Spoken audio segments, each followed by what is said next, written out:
بسم الله الرحمن الرحيم الحمد لله رب العالمين والعاقبة للمتقين والصلاة والسلام على رسوله الكريم أما بعد قال الله سبحانه وتعالى في القرآن العظيم وفي الفرقان المجيد أعوذ بالله من الشيطان الرجيم بسم الله الرحمن الرحيم واصبر على ما يقولون واهجرهم أجرا جميلا صدق الله العليم قال نبينا صلى الله عليه وسلم من عير أخاه بذنبه لم يفتح يعلم يعني من ذنب كمن منه أو قال كما عليه الصلاة والسلام قالوا سبحانك لا علم لنا إلا ما علمتنا إنك أنت العليم الحكيم رب اشرح لي صدري ويسر لي أمري واحلل عقدة من لساني ويفقه قولي அளவற்ற அருளாலும் நிகரற்ற அன்பொழியும் ஆகிய எல்லாம் அல்ல அல்லாஹ்வின் பெயரை கொண்டு ஆரம்பம் செய்கிறேன். எல்லா புகழும் அல்லாஹ் ஒருவனுக்கே உரித்தாகட்டும். கண்மணி நாயகம் ரசூலுல்லாஹி ஸல்லல்லாஹு அலைஹி வஸல்லம் அவர்களின் மீதும் அவர்களின் குடும்பத்தார்கள் மீதும் அன்னாருடைய வாழ்க்கை வழிமுறைகளை பின்பற்றிய சத்திய சஹாபாக்கள், தாபியன்கள், தபா தாபியன்கள், நாதாக்கள், ஷஹதாக்கள், வலிமார்கள், நல்லோர்கள் என நம் அனைவரும் மீதும் அல்லாஹுவின் அன்பும் அருளும் என்றென்றும் நிறைவாக உண்டாவதாக. ஆமீன். அல்லாஹும்ம ஸல்லி அலா சய்யிதினா முஹம்மதின் வ பாரிக் வ ஸல்லிம் அலைஹி என்ற ஸலவாத்தின் மூலம் நன்மைகளை அடைந்து கொள்ளக்கூடிய சமுதாயமாக அல்லாஹ் நம்மை கபூல் செய்வானாக. ஆமீன். கண்ணியத்திற்கும் மிகுந்த மரியாதை குறித்தான அல்லாஹ்வின் மக்களே, விமர்சனங்கள் அழகாகட்டும் என்ற தலைப்பில் நான் கொண்டு வந்துள்ள செய்திகளை எடுத்துரைக்க வல்ல நாயகன் எனக்கு தௌஃபீக் செய்கிறேன். ஆமீன். அன்புக்குரிய அல்லாஹ் நல்லடியார்களே, அல்லாஹு தஆலா தன்னுடைய அடியார்களை நன்மைகள் தீமைகள் கலந்து செய்பவர்களாக படைத்துள்ளார். எனவே மனிதர்களில் யாரும் தீமை செய்யாமல் நன்மையை ஒரு காலம் அடைந்து கொள்வது கிடையாது. அதே மனிதர்களில் யாரும் நன்மையை செய்யாமல் தீமைகளும் அடைந்து கொள்வது கிடையாது. அல்லாஹ்வுடைய படைப்பில் மனிதர்கள் தீமைகள் செய்தால் அதற்கு பின்னால் நன்மைகளை அடைந்து கொள்கிறார்கள், அல்லது நன்மைகளை அடைந்து கொள்வதற்கு முன்னால் தீமைகளை செய்தவர்களாக இருக்கிறார்கள். இந்த உண்மையான யதார்த்தத்தை இந்த மனித சமூகம் புரிந்து கொண்டு தன்னிடத்தில் இருக்கக்கூடிய அந்த குறைகளை முதலில் சரி செய்ய முன் வந்தால் அந்த மனித சமுதாயம் பிற மனிதர்களை விமர்சிப்பதை விட்டு முழுமையாக தவிர்த்து கொள்வார்கள். இஸ்லாத்தின் பார்வையில் விமர்சிப்பது, விமர்சனங்களுக்கு உள்ளாக்கப்படுவது என்ற கேள்வியை முன்வைத்தால் அது ஆகுமானதுதான். ஒரு மனிதன் இன்னொரு மனிதனை விமர்சிப்பது ஆரோக்கியமானதாக இருந்தால் இஸ்லாம் அதை வரவேற்கிறது. அதே நேரத்தில் ஒரு மனிதனை புண்படும் அளவுக்கு விமர்சிப்பாரே ஆனால் இஸ்லாம் அதற்கு முழுவதுமாக தடை விதிக்கிறது. கண்ணியமிக்க மேலான பெரியவர்களே, ஷைத்தான் பெரிய சூழ்ச்சிக்காரன். எப்படிப்பட்ட நிலை என்று சொன்னால் மனிதனுடைய பலவீனத்தை முழுமையாக அறிந்தவன். ஏனென்றால் மனிதன் தான் செய்த சில நல்ல அமல்களை மட்டும் ஒரு காலத்திலே தொழுதிருப்பார், நோன்பு நோட்டிருப்பார், தான தர்மங்கள் செய்திருப்பார், திக்ரு செய்திருப்பார்.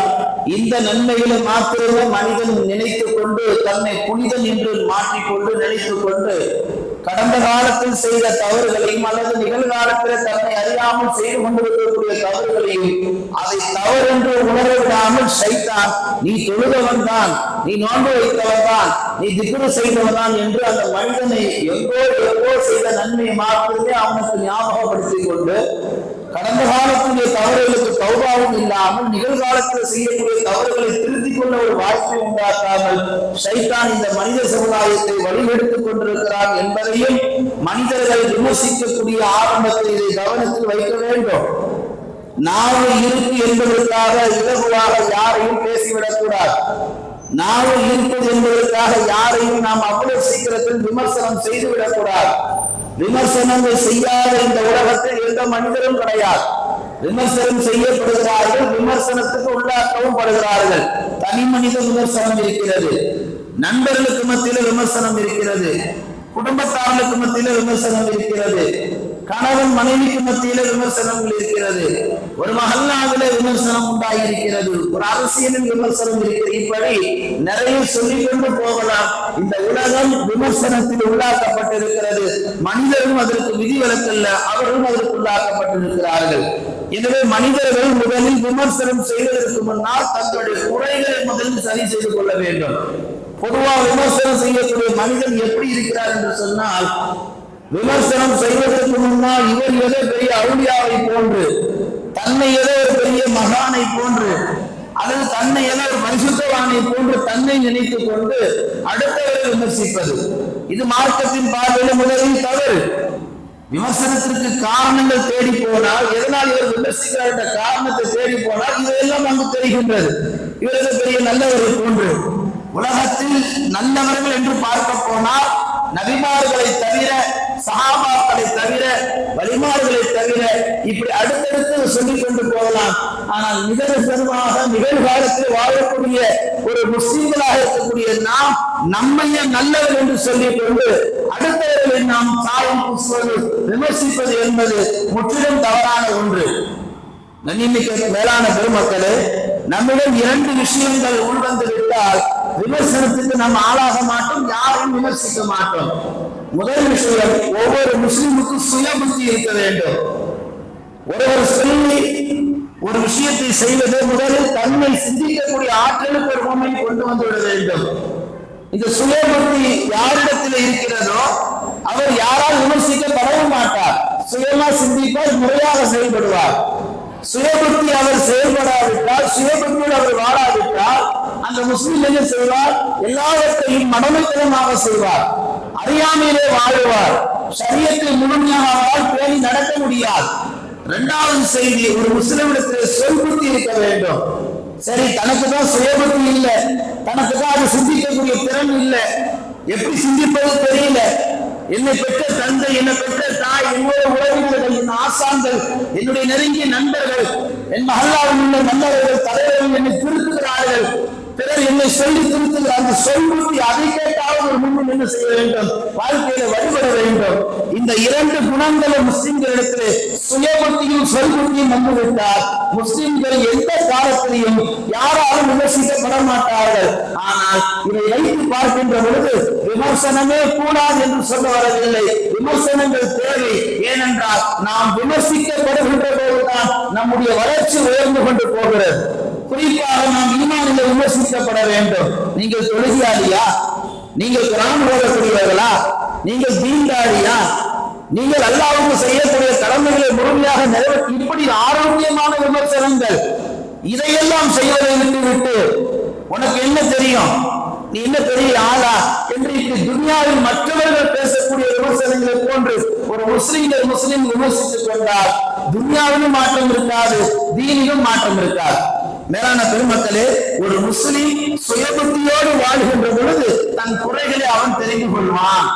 இந்த சமூகத்தில் சுயபுத்தி என்பது முஸ்லிம்களுக்கு இல்லாமல் போய்விட்டது. காரணம் என்ன? நவீனங்கள் உள்ளே நுழைந்ததால் சுயபுத்திக்கு வேலை இல்லாமல் போய்விட்டது. ஒரு 100 ஆண்டுக்கு முன்னால் வாழ்ந்த முஸ்லிம்களுடைய சுயபுத்தி வாழ்க்கை வரலாறு புரட்டி பாருங்கள். எந்த காரியத்தை எடுத்தாலும் சுயமாக சிந்திக்க திறன் கொண்டவர்கள், தொட்ட காரியத்தில் ஜெயம் பார்த்தவர்கள். ஆனால் இன்றைக்கு எல்லா உறவுகளும், எல்லா சொந்தங்களும், எல்லா வசதி வாய்ப்புகளும் இருந்தும் எதை தொட்டாலும் அவர்கள் தோல்வி அடைகிறார்கள் என்று சொன்னால் அவர்கள் சுயமாக சிந்திப்பது கிடையாது. குர்ஆனில் அல்லாஹ் கேட்பதை போன்று சிந்திக்கக்கூடிய கூட்டத்தார்கள் இல்லையா என்பதாக அல்லாஹ் கேட்கிறான். மேலான பெருமக்களே, இந்த சுயபுத்தி எந்த அளவுக்கு முன்னின்களுக்கு பலனளிக்கும் என்று சொன்னால், அடுத்தவர்களை விமர்சிப்பதற்கு முன்னால் இவர் தன்னை சரி செய்து கொள்வார். அப்படி சரி செய்து கொள்ளக்கூடிய ஒரு வாய்ப்பை அல்லாஹ் இந்த உம்மத்தில் வைத்திருக்கிறார். ஒரு முறை உமர் ரலியல்லாஹு தஆலா அவர்கள் அபூபக்கர் சித்திக் ரலியல்லாஹு அவர்களை சந்திக்க சென்றார்கள். போன உமர் ரலியல்லாஹு அவர்கள் அபூபக்கரை பார்த்தவுடன் அபூபக்கர் என்ன செய்தார்கள்? தன்னுடைய நாவை வெளியே இழுத்துக் கொண்டு அதை இறுக்கமாக பிடித்துக் கொண்டார்கள். உமர் ரலியல்லாஹு கேட்டார்கள், யா அபூபக்கர் அவர்கள், எதனால் இந்த நாவை இறுக்கி பிடித்துக் கொண்டிருக்கிறீர்கள்? அப்படி அபூபக்கர் ரலியல்லாஹு அவர்கள் சொன்னார்கள், இந்த நாவை கொண்டு எத்தனையோ மனிதர்கள் நாசமாகிவிட்டார்கள், இந்த நாவை கொண்டு எத்தனையோ பேர் அல்லாஹ்வுடைய கோபத்திற்கு ஆளாகிவிட்டார்கள். இந்த நாவுக்கு எலும்பு இல்லை என்ற ஒரே காரணத்திற்காக அந்த நாவை கொண்டு இன்றைக்கு முஸ்லிம்கள் மனிதர்கள் என்னவெல்லாம் பேசுகிறார்கள். அல்லாஹ் அத்தனையும் கணக்கெடுக்கிறான். எனவே நான் ஒன்று சொல்ல, நீங்க ஒன்று பேச, அப்படியே வழக்கு நீண்டு கொண்டே போகும். எனவே நீங்கள் எதை கேட்கிறீர்களோ அதற்கு மட்டும் பதில் தயார் என்ற நிலையில் தன் நாவை பிடித்தவர்களாக சஹாபா பெருமக்கள் ஒருவருக்கு மத்தியில் சந்திக்கின்ற பொழுது நாவை கட்டுப்பாட்டுக்குள் வைத்து பேசுவார்கள். இன்றைக்கு சர்வசாதாரணமாக ஆகிவிட்டது. ஒரு டீ கடையில் அல்லது ஒரு மண்டபத்தில் அல்லது ஒரு பள்ளிவாசல் வளாகத்தில் அல்லது தொழுகை முடிந்த கணம், ஒரு நன்மை செய்த முடிந்துவிட்ட கணம், நோட்டு சஹர் அல்லது இஃப்தார் முடித்த கணம், என்னவெல்லாம் விமர்சிக்கிறோம். என்ன தொலை வைக்கிறார் ஹஜ்ரத், ரொம்ப லேட்டா தொலை வைக்கிறார், நீ தொலை வச்சு பாரு, உனக்கு தெரியும் அந்த கஷ்ட நஷ்டம். இவர் என்ன பயான் செய்கிறார், ஒன்றும் புரியவில்லை. இப்படி எல்லாம் வாய்க்கு வந்தபடி விமர்சனங்கள் நாம் செய்கின்ற பொழுது அதனால் பாதிப்பு இந்த உம்மத்திற்கு தான். நீங்கள் நன்றாக சிந்தனையை பதிவு வையுங்கள். இந்த உம்மத்திற்கு அதிகபட்சமான ஹதீஸ்களை சொன்னது அபூ ஹுரைரா, அன்னை ஆயிஷா ரலியல்லாஹு அன்ஹா. இந்த இரண்டு பேர்களுக்கும் விமர்சனம் வராத நாட்களே கிடையாது. அபூ ஹுரைராவை இந்த உம்மத்து இன்றைக்கு நிகழ்காலத்தில் வாழக்கூடிய எதிர்மறை சிந்தனை கொண்ட தௌஹீத்வாதிகள் என்ன செய்கிறார்கள், சஹாபாக்களை விமர்சிக்கிறார்கள். சஹாபா பெருமக்களை பேர் சொல்லி அவரெல்லாம் ஒரு சஹாபியா என்று சொல்லும் அளவுக்கு பப்ளிக்கிலே வெளிமறையில பேசுகிறார்கள். அபூ ஹுரைராவையும் அன்னை ஆயிஷா ரலியல்லாஹு அவர்களையும் விமர்சனத்துக்கு உள்ளாக்கப்பட்டதற்கு பின்னால் அந்த இருவரும் என்னை இப்படியெல்லாம் விமர்சிக்கிறார்கள், என் மனம் புண்பட அளவுக்கு பேசுகிறார்கள் என்று இரண்டு பேரும் நினைத்திருந்தால் இந்த உம்மத்திற்கு ஹதீஸ்கள் ஏது, இந்த உம்மத்திற்கு லட்சக்கணக்கான ஹதீஸ்களை மனனம் செய்து இந்த உம்மத்திற்கு கொண்டு வந்த அந்த இரண்டு சஹாபாக்கள் விமர்சிக்கப்படாத நாளே கிடையாது. கண்ணியமிக்க மேலான பெருமக்களே, இந்த நாவை கொண்டு ஒரு முஃமின் சொர்க்கம் செல்ல முடியுமா என்று கேட்டால் கண்டிப்பாக முடியும். அந்த நாவை கொண்டு பேணுதலாக அவன் வாழ்கின்ற பொழுது. எனவே சொல்புத்தியின் விளக்கம், நமக்குள் உள்ளவர்கள், நம்ம கூட இருப்பவர்கள் நாம் செய்யக்கூடிய சில தவறுகளை சுட்டி காமித்து இதை செய்யாது என்று நம்மளை அவர்கள் வழிநடத்துவார்கள். அப்படி வழிநடத்துகின்ற பொழுது அதை முஃமின்கள் எடுத்துக்கொள்ள வேண்டும். இப்படி சொல்புத்தியோடு அல்லது சுயபுத்தியோடு ஒரு முஃமின் பயணிக்கின்ற பொழுது அவனுடைய விமர்சனங்கள் அழகாக இருக்கும், அல்லது அவனை பற்றி விமர்சிக்கப்படுகின்ற பொழுது அதுவும் அழகானதாக இருக்கும். ரசூல் ஸல்லல்லாஹு அலைஹி வஸல்லம் சொன்னார்கள், அல் முஃமினு மராத்துல் முஃமின், ஒரு முஃமின் என்பவன் இன்னொரு முஃமினுக்கு கண்ணாடியை போன்று என்றார்கள். நீங்கள் கண்ணாடிக்கு முன்னால் போய் நின்றால் நீங்கள் என்னவோ அதுதான் அங்கு தெரியும்.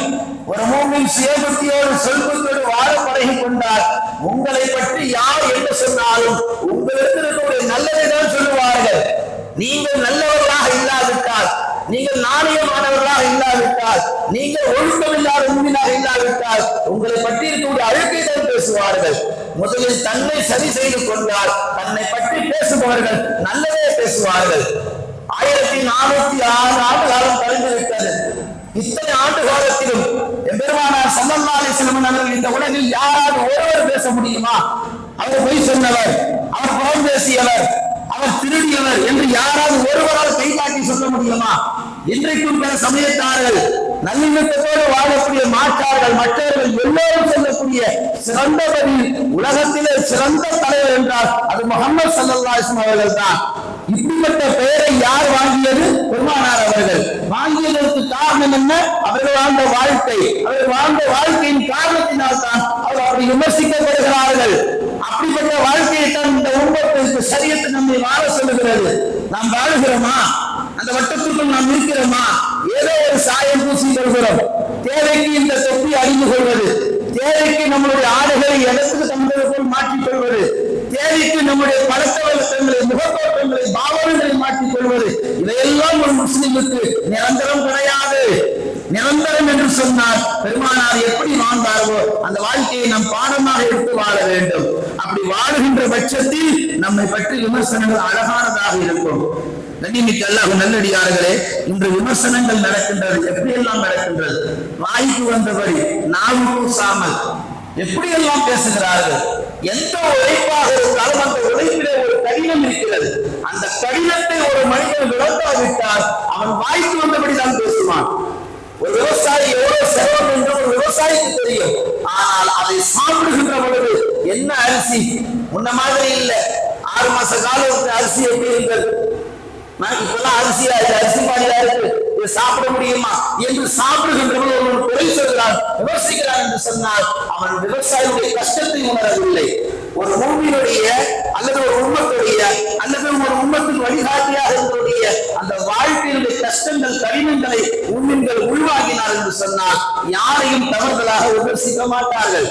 குர்ஆனில் அல்லாஹ் சொல்கிறான், நபியே, உங்களை யாராவது விமர்சித்தால், உங்களை யாராவது கடுமையான முறையிலே உங்களை அவர்கள் விமர்சனம் உள்ளாக்கப்பட்டால், வஸ்பிர், நீங்கள் பொறுமையாக இருங்கள், அலா மா யகூலுன வஹுலும் அஜ்ரன் ஜமீலா, உங்களை விமர்சிக்கப்படக்கூடிய யாராக இருந்தாலும் அந்த விமர்சனத்திலிருந்து நீங்கள் அவர்களை அழகாக அவரை விட்டு நீங்கள் ஒதுங்கி விடுங்கள், அந்த விமர்சனங்களுக்கு பதில் தராதீர்கள்.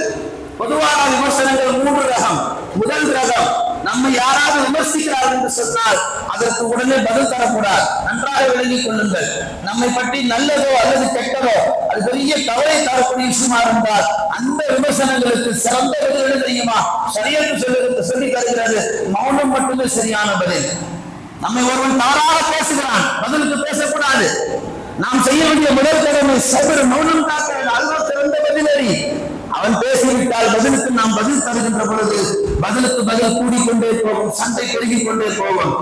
2வது ரகம், நம்மை ஒருவர் விமர்சிக்கிறார், அந்த விமர்சனங்களுக்கு நாம் உள்ளாக்கப்படுகிறோம் என்று சொன்னால் சூழ்நிலையை கவனித்து பார்க்க வேண்டும், சந்தர்ப்பங்களை கவனித்து பார்க்க வேண்டும். இதையெல்லாம் கணக்கிட்டு அந்த விமர்சனங்களுக்கு பதில் தரக்கூடிய சூழ்நிலை சரியாக இருந்தால் நாம் பதில் தந்துவிட வேண்டும்.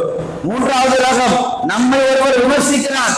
எப்படிப்பட்ட விமர்சனம்? கடும் கோஷத்தில் நமக்கு சொன்ன வருகின்ற அளவுக்கு நம்மளை விமர்சித்து விட்டார். நாம் என்ன செய்யணும்? பொங்கி எழணுமா அல்லது அமைதியா போகணுமா? கண்டிப்பா பொங்கிதான் எழணும். பெருமானாரை கொஞ்ச நாளைக்கு முன்னாடி 11 மனைவிமார்கள் கட்டிய காமன் என்றெல்லாம் பேசினார்கள். அந்த நேரத்தில் முஸ்லிம்கள் பொறுமையா இருந்தாங்களா? கொதித்தல் இல்லையா? தவறான விமர்சனங்கள் நல்லவர்கள் மீது சுமத்தப்படுகின்ற பொழுது சூழ்நிலைகளை கவனித்து அதற்கு பொறுமை காட்ட வேண்டுமா அல்லது சிறந்த பதிலை கொடுக்க வேண்டுமா அல்லது ஆக்ரோஷத்தோடு வெளியிட வேண்டும் என்று ஒரு பூமி சிந்தித்து செயல்படுவானே. ஆனால் எல்லா நிலைகளிலும் இவன் தவறாக விமர்சிக்கப்பட மாட்டான். இவனை பற்றி நல்லதே சொல்லப்படுவார்கள். கண்ணியமிக்க அல்லாஹ் நல்லடியார்களே, இப்படி விமர்சனங்களை உள்வாங்கி ஒரு முன் வாழ வேண்டும் என்று குர்ஆன் நமக்கு சொல்லித் தருகிறது. அது மட்டுமல்ல, ஒரு மனிதன் தன்னத்தில் ஒரு தவறை திருத்திக் கொள்வதற்கு, அந்த தவறை உணர்ந்து கொள்வதற்கு அவன் மீது வைக்கக்கூடிய விமர்சனங்களை அவன் புரிந்து உருவாக வேண்டும். ஒருவன் தவறு செய்து விட்டான், அந்த தவறை அவனிடத்தில் நேரடியாக போய் சுட்டி காமிக்கணும்.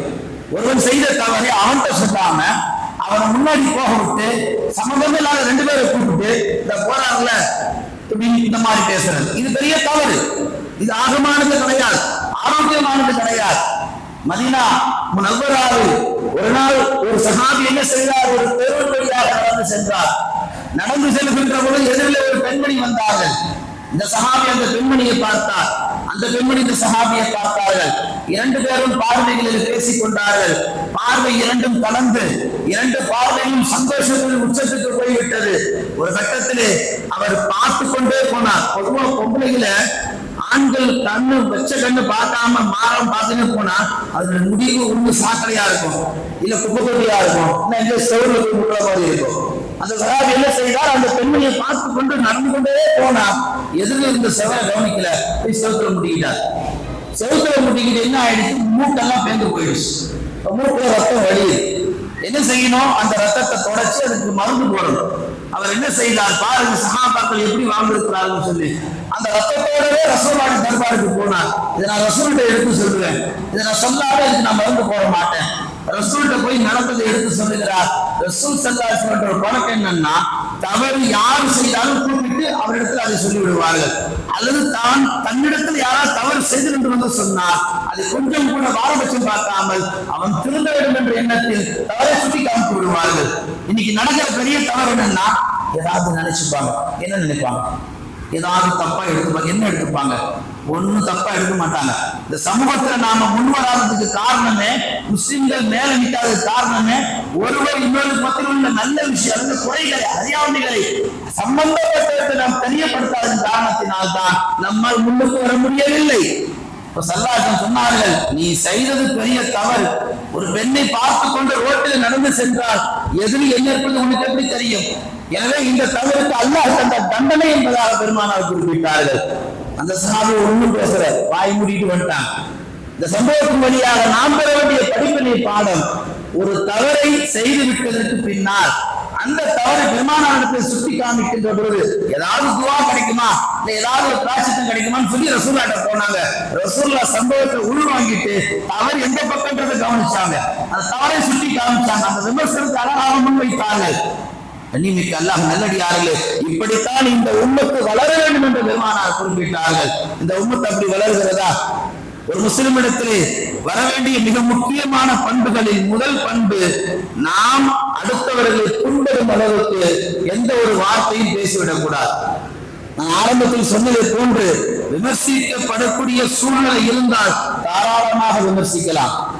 இந்த உம்மத்தை பார்த்து பேசுறாங்க, இஸ்லாமியர்கள் கல்வியில முன்னேற்றம் இல்லை, பொருளாதாரத்துல முன்னேற்றம் இல்லை, எதுலையுமே முன்னேற்றம் இல்லை, எல்லாத்திலும் பின்தங்கி இருக்கிறாங்க அப்படின்னு மற்ற சமுதாயத்தினர் நம்மை பேசுகிறார் என்று சொன்னால் நமக்கு கோபம் வரும். உண்மையதான் பேசுறாங்க. இதுல என்ன கவலை என்ன வேண்டி கிடக்குது, இதுல ரோஷம் என்ன வேண்டி கிடக்குது? ஒரு மனிதன் செய்யக்கூடிய அறியாமை இன்னொரு விமர்சித்தால் மட்டும்தான் அதுல இருந்து முன்னேற வெளியே வர முடியும். நம்மளை யாரும் பேசல, நம்மளை யாரும் கண்டுக்கிறோம்னா நாம கிணத்துல போட்ட கல்லு மாதிரிதான். குர்ஆன்ல அல்லாஹ் சொல்லுகிறான், உங்களை நீங்கள் மாற்றிக் கொள்ளாத வரை உங்களுக்கு நான் உதவி செய்ய மாட்டேன்.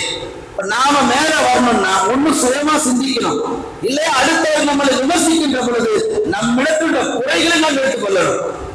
ஒரு சபையில உமர் ரலியல்லாஹு அன்ஹு உட்கார்ந்து இருக்கிறார்கள். ஏதோ ஒரு விஷயத்தை மசூரா பண்ணி பேசிட்டு இருக்கிறாங்க. அந்த சபை எப்படிப்பட்டது? ஜனாதிபதி உமருடைய சபை. உமர் ரலியல்லாஹு யாருங்க? நீதித்துக்கு பேர் போனவங்க. அப்பேற்பட்ட சபையில ஒரு மனிதர் எதிர்த்து சொல்றா, யா அமீருல் முஃமினீன் இத்தகுல்லாஹ் அப்படின்னார். யாரை பார்த்த அந்த வார்த்தை? உமருக்கு அப்படிப்பட்ட வார்த்தை. உமர் ரலியல்லாஹு அவர்கள் ஒரு பெருவழியாக நடந்து வந்தா ஷைத்தான் இன்னொரு பெருவழியை ஓடுவான். அந்த அளவுக்கு உமரை பார்த்து ஷைத்தான் நடுங்கினான். சஹாபாக்களில் அல்லாஹ்வை பயந்தவர்களில் அபூபக்கர் முதலிடம் என்றால் உமர் இரண்டாவது இடம். அந்த அளவுக்கு பயத்தோடு வாழ்ந்த உமர் ரலியல்லாஹு அவர்களை பார்த்து ஒரு சஹாபி, யா உமர் அமீருல் முஃமினீன் அவர்களே இத்தகுல்லாஹ், அல்லாஹ்வை பயந்து கொள்ளுங்கள். எல்லாம் பொங்கி எழுந்துட்டாங்க. எப்படி உமரை பார்த்து அப்படிப்பட்ட ஒரு வார்த்தை நீங்கள் சொல்லலாம்? உமர் ரலியல்லாஹு அவர்கள் ஒன்றும் சொல்லல. அவர் என்ன சொல்ல வருகிறார் அவரை முழுசா சொல்ல விடுங்க. ஒரு தவறு அதை சுட்டி காமிக்கின்ற பொழுது அவர் பெரிய இடத்துல இருக்கிறார், உயர்ந்த இடத்துல இருக்கிறார், பெரிய பொறுப்புல இருக்கிறார் என்றெல்லாம் நாம் கணக்கிட்டு சொல்ல வருவதை நாம் தடுத்து விட்டால் எந்த தவறும் யாரிடத்திலும் திருத்திவிட முடியாது. ஆரம்ப காலத்தில் வாழ்ந்த சஹாபாக்கள் விமர்சனங்களை இப்படி எல்லாம் செய்தார்கள், அல்லாஹ்வுக்கு பயந்து விமர்சித்தார்கள். இன்றைக்கு நமக்குள்ள அப்படி விமர்சிக்கப்படுவது கிடையாது. ஆரோக்கியமான விமர்சனங்கள்லாம் மலையேறி போயிடுச்சு. எல்லாம் ஆபாசமான விமர்சனங்கள், கேவலமான அருவருக்கத்தக்க விமர்சனங்கள் இப்படிதான் போய்கிட்டு இருக்குது. பெருமானார் ஸல்லல்லாஹு அலைஹி வஸல்லம் அவர்கள் தன்னுடைய சபையில் அமர்ந்திருக்கிறார்கள். ஒரு மனிதர் வந்து மது அருந்து விட்டு வந்தார். அபூ ஹுரைரா அழைச்சிட்டு வர்றாங்க, ரசூலுல்லாஹ் இவர் மது அருந்து விட்டார் அப்படின்னு சொல்லி. ஸல்லல்லாஹு அலைஹி வஸல்லம் அவர்கள் என்ன செய்தார்கள் தெரியுமா? மக்களை கூப்பிட்டு எல்லோரையும் ஒன்று கூட்டி இவருக்கு தண்டனை கொடுங்கள் என்று சொன்னார்கள்.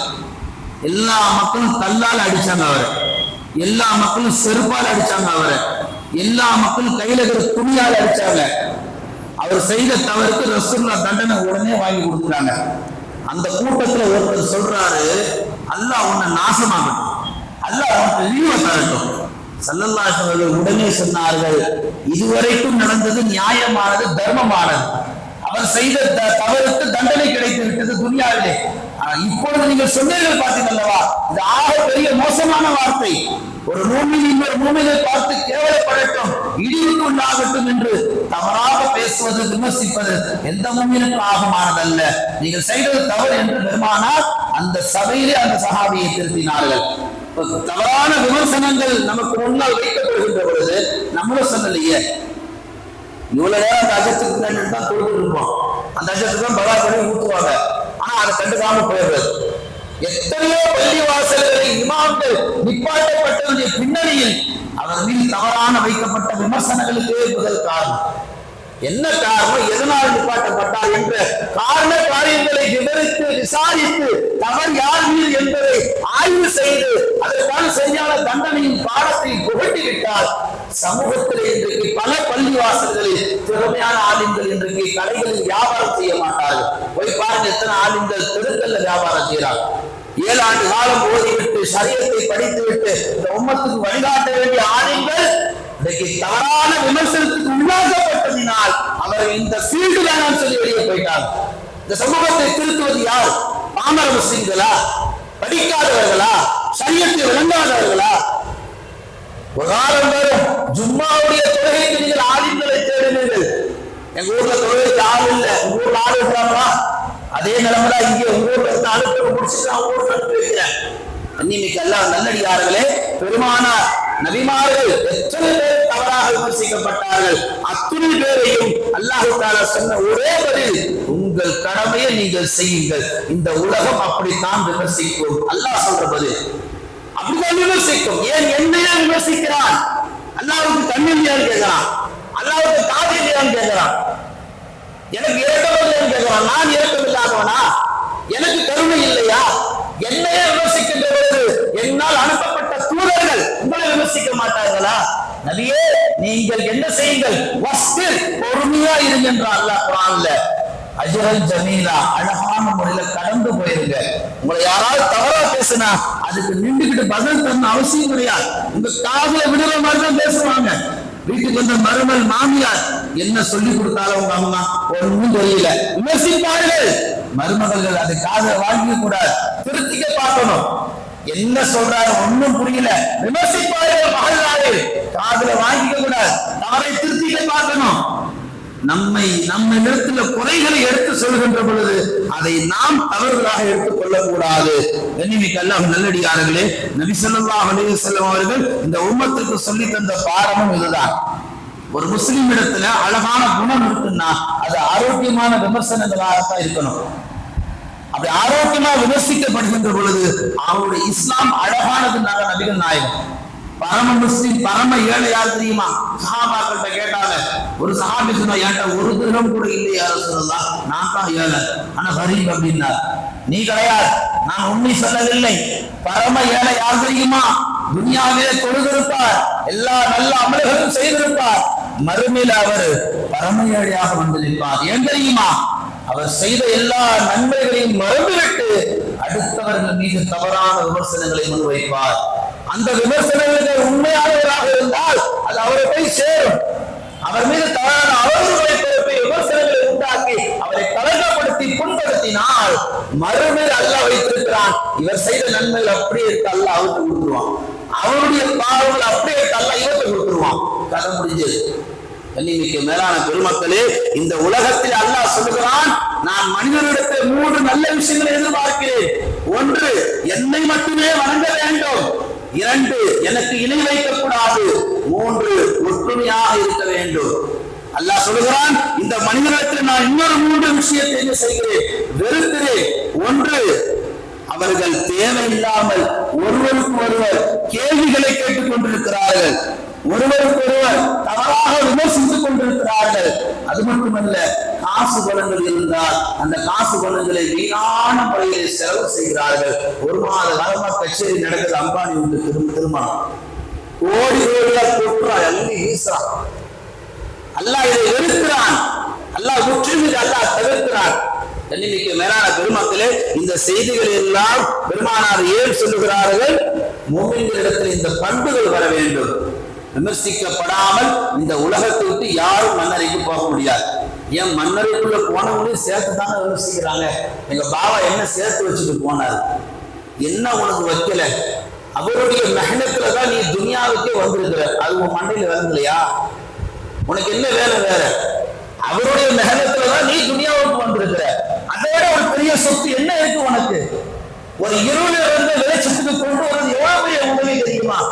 இந்த உலகத்திற்கு நீ வருவியா வரமாட்டியான்றது உனக்கும் தெரியாது, உங்களுடைய பெற்றோருக்கும் தெரியாது. அல்லாஹ் ஒருவன் மட்டுமே நாடினான் நீ வர வேண்டும் என்று. அதற்கு காரணங்களாக உன் தாயும் தந்தையும் தேர்ந்தெடுத்தான், அதன் மூலமாகத்தான் நீ வந்தாய். அந்த நியமத்தை மறந்துடுவான்.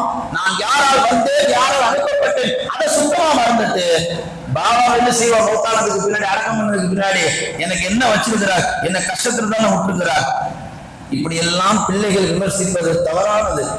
கண்ணியமிக்க மேலான பெருமக்களே, பெருமானார் ஸல்லல்லாஹு அலைஹி வஸல்லம் சொல்லி காமிக்கிறார்கள்.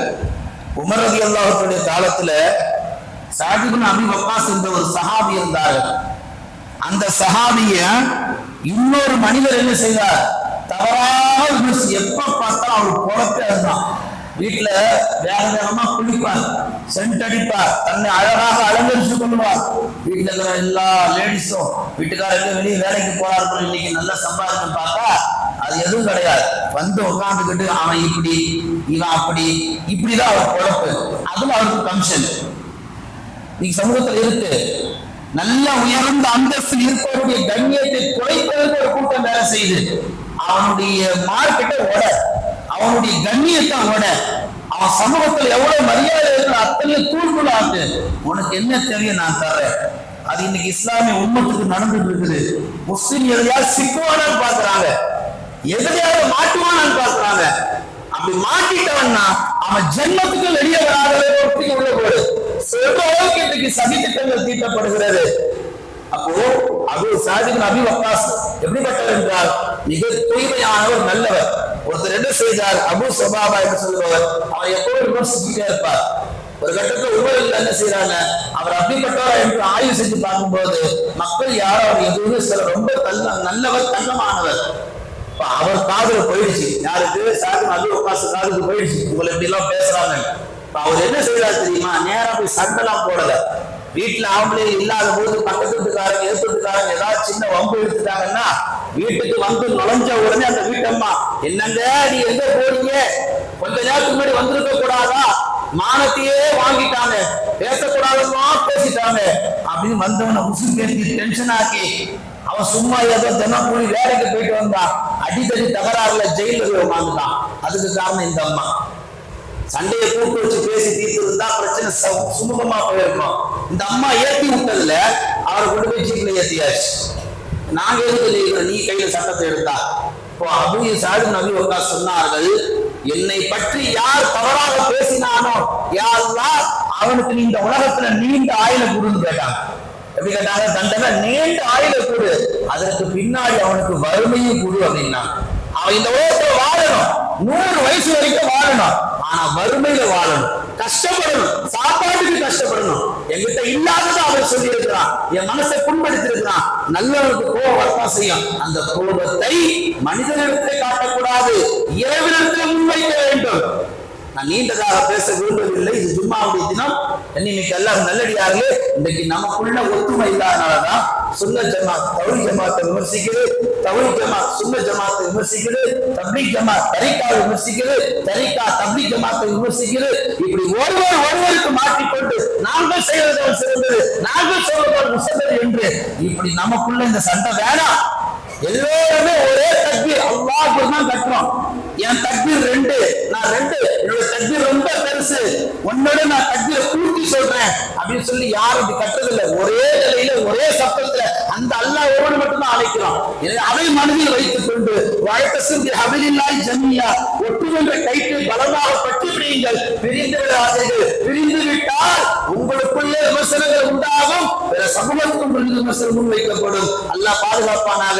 வாழ்வது கொஞ்ச காலம், நம்மை பற்றி நல்லதாக விமர்சிக்க வாழ்வதற்கு ஒரு தகுதி உண்டாக்கி கொள்வோம். நாம் பிறரை விமர்சித்தாலும் நல்லதே எடுத்து சொல்வோம். மொத்தத்தில் எந்த தவறாக இருந்தாலும் தவறு செய்தவரை மட்டும் கூப்பிட்டு தனிமையில் அவர்கள் தவறை திருத்துங்கள். 4 பேருக்கு மத்தியிலே மூக்கு உடைக்கின்ற மாதிரி எதையும் பேசிவிடாதீர்கள். மீறி பேசினால் எத்தனையோ பேர் தவறான விமர்சனங்களால் தரித்திரைக்கு போயிருக்கிறார்கள், உயிரை விட்டிருக்கிறார்கள். எல்லாம் வல்ல அல்லாஹ் அப்படிப்பட்ட துரதிர்ஷ்டமான விமர்சனங்களுக்கு நம்மை பாதுகாத்து நல்ல விமர்சனங்களோடு வாழக்கூடிய ஒரு நசீபை அல்லாஹ் நமக்கு எல்லோருக்கும் கபூலாக்கி தரட்டும். வஆஃபிரு தஅவானா அல்ஹம்துலில்லாஹி ரப்பில் ஆலமீன்.